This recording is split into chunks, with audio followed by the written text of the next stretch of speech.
Cette collaboration, mesdames et messieurs, illustre parfaitement la capacité des universités à mutualiser leurs expertises pour répondre aux défis contemporains.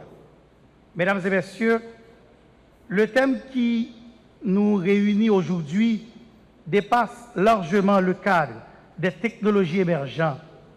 Il faut souligner, et pour cela, j'interpelle, puisque ce thème nous interpelle sur une question fondamentale. Comment la recherche scientifique peut-elle contribuer à transformer durablement notre société? Vous n'êtes pas sans savoir que notre cher pays, Haïti, traverse depuis plusieurs décennies des crises multidimensionnelles, sécuritaires, économiques, institutionnelles, environnementales et sociales. Pourtant, force est de constater que les réponses apportées à ces crises demeurent très souvent dominées par des approches politiques ou conjoncturelles, laissant trop peu de place à la production de connaissances scientifiques. Nous analysons rarement nos problèmes à partir de données probantes, d'études rigoureuses ou de recherches interdisciplinaires. Or, comme nous le rappelle cet adage, un problème bien posé est déjà à moitié résolu. La première mission de l'université est précisément de poser les bonnes questions, d'identifier avec rigueur les causes profondes des phénomènes et de produire les connaissances nécessaires à l'élaboration des politiques publiques efficaces. C'est tout le sens de ce colloque.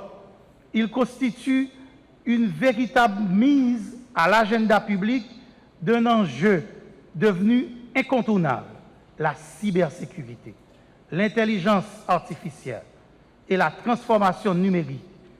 Des sujets qui ne sont plus réservés, lors même sont pourtant chasse gardée des spécialistes, mais qui sont maintenant au niveau de l'université et qui représentent désormais des leviers essentiels de souveraineté, de compétitivité économique, de gouvernance publique et de développement humain. Le grand économiste et prix Nobel Joseph Stiglitz rappelle que la connaissance est aujourd'hui le principal moteur de la croissance économique. De son côté, si nous citons Manuel Castells, il a démontré que les sociétés contemporaines sont désormais structurées autour de l'information et des réseaux numériques, faisant de la maîtrise des technologies un facteur déterminant de puissance et de développement. Votre présence, chers amis, témoigne d'une conviction commune. L'intelligence artificielle n'est plus une technologie du futur. Elle constitue désormais un moteur de transformation économique, sociale, scientifique et institutionnelle. Lorsqu'on parle de l'IA, ce n'est pas l'affaire des informaticiens, ce n'est pas l'affaire de ceux qui aiment les gadgets technologiques. C'est beaucoup plus que ça. Aujourd'hui, le monde entier entre dans une nouvelle révolution. C'est un grand bouleversement que nous vivons à l'actuel. Après la révolution industrielle, la révolution numérique et celle de l'Internet, j'ai trouvé un moins jeune dans la salle qui me disait, qui se rappelle de l'Infotel, quand ça fait déjà plus de 30 ans qu'au niveau de groupe Croissance, on essaie de dire à la population haïtienne, à travers les acteurs politiques, que le monde change et change rapidement. C'est innover ou périr, innover ou mourir. Donc, on avait lancé le concept en Haïti d'alphanétisation, quand on pourrait utiliser l'Internet pour s'informer, se former, pour apprendre, désapprendre et réapprendre. Mais ça n'a pas fait vraiment recette auprès des politiciens, mais je dirais également des acteurs du secteur privé haïtien. Nous vivons aujourd'hui la révolution de l'IA. Donc, jeunes de cette salle, n'attendez pas des acteurs, des leaders politiques et économiques. Prenez le pouvoir, quand ça ne se donne pas, ça se prend, mes amis.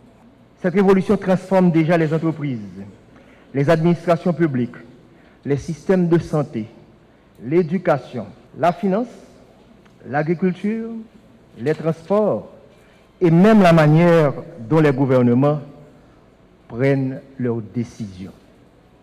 On ne projette pas l'avenir, c'est actuel, mes amis. La question n'est donc plus de savoir si l'IA changera nos sociétés. La véritable question est de savoir comment des pays comme Haïti peuvent devenir des acteurs de cette transformation plutôt que de simples consommateurs des technologies développées ailleurs. Vous avez votre carte à jouer. Cessez d'être de simples consommateurs. Notre pays fait face à de nombreux défis. La croissance économique est en berne. Cette année, 8 années consécutives de contraction du produit intérieur brut.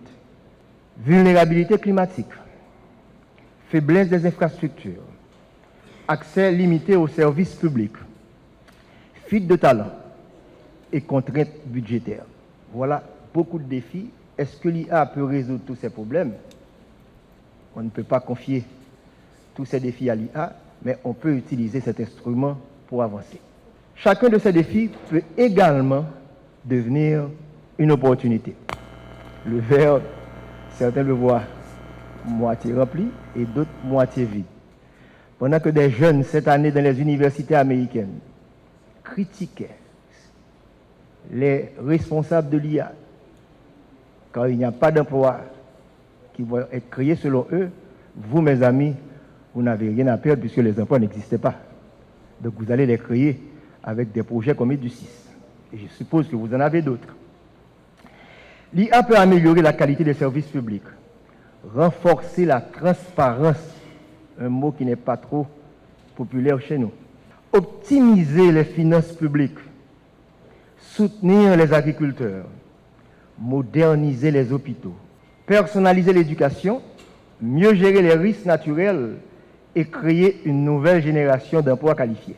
La cybersécurité, mesdames et messieurs, est une nouvelle pratique technologique visant à protéger les installations numériques, les systèmes informatiques, les systèmes financiers contre les cyberattaques. J'espère que les étudiants du DSS m'entendent. Les attaques contre les installations numériques et les réseaux informatiques ont provoqué de nombreuses pertes et ont conduit beaucoup d'entreprises à la faillite. Heureusement, Blaise est là et le professeur Valentin Blemont est là. Grâce à la cybersécurité, le monde est en situation de veille pour la protection des données confidentielles et financières. La cybersécurité est donc cette discipline universitaire qui rassure les dirigeants de la pérennité de leurs institutions contre les attaques numériques. Ce colloque organisé par l'Université de technologie d'Haïti, la BRH et le groupe Croissance sonne la sonnette d'alarme pour encourager les institutions haïtiennes à intégrer les nouvelles technologies dans leurs pratiques de gestion pour parer aux perturbations des agresseurs des systèmes informatiques. Certes, les agresseurs des systèmes sont devenus de plus en plus innovants, mais heureusement, le développement de la science met à notre disposition la cybersécurité offensive et la cybersécurité défensive. Donc, c'est pour vous dire, nous sommes prêts et nous nous organisons contre les agresseurs, contre les systèmes informatiques. Aujourd'hui, mesdames, messieurs, la numérisation a révolutionné de manière spectaculaire les activités humaines. Elle permet aux organisations d'accroître leur efficacité, de réduire leurs coûts et d'améliorer leurs options de diverses manières. Là, je vais répéter le président du groupe Croissance. Dans ce cas, les institutions publiques et privées qui arrivent à intégrer la technologie dans leur mode de fonctionnement voient leurs produits ou services deviennent des leaders dans la course au progrès. Donc, la technologie continue d'évoluer à un rythme effréné dans le but de changer la vie des hommes et des femmes.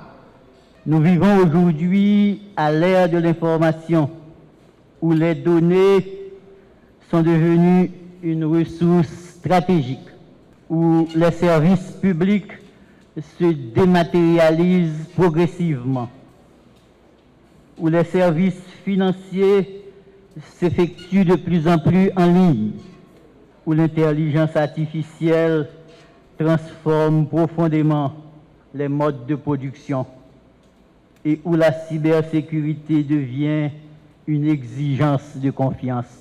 Le MTPTC, pleinement conscient des défis auxquels le pays est confronté, s'engage à collaborer avec toutes les parties prenantes pour protéger nos infrastructures critiques, lutter contre la cybercriminalité et développer des compétences numériques de haut niveau. Nous sommes convaincus que la transformation numérique est un levier puissant de modernisation de l'administration publique et d'amélioration des services aux citoyens. Cependant, cette transformation ne peut survenir que si nous construisons des infrastructures numériques fiables et accessibles, que si nous établissons un cadre réglementaire adapté aux réalités contemporaines et que si nous développons le capital humain pour aboutir à une masse critique de jeunes talents dans le domaine du numérique, de la cybersécurité et de l'intelligence artificielle. Cette IA qui offre des perspectives considérables pour la santé, l'éducation, les transports, l'agriculture et j'en passe, mais qui soulève aussi des préoccupations éthiques, juridiques et sécuritaires qui exigent une réflexion collective. Aussi, la coopération entre les secteurs des télécommunications, des finances, de l'enseignement supérieur et de la société civile est-elle indispensable pour bâtir un écosystème numérique sûr et performant. Le MTPTC réaffirme sa disponibilité à soutenir de pareilles initiatives visant à renforcer la gouvernance numérique et à encourager le développement de partenariats avec les universités et les centres de recherche afin de favoriser l'innovation locale et l'émergence de solutions adaptées aux besoins d'Haïti.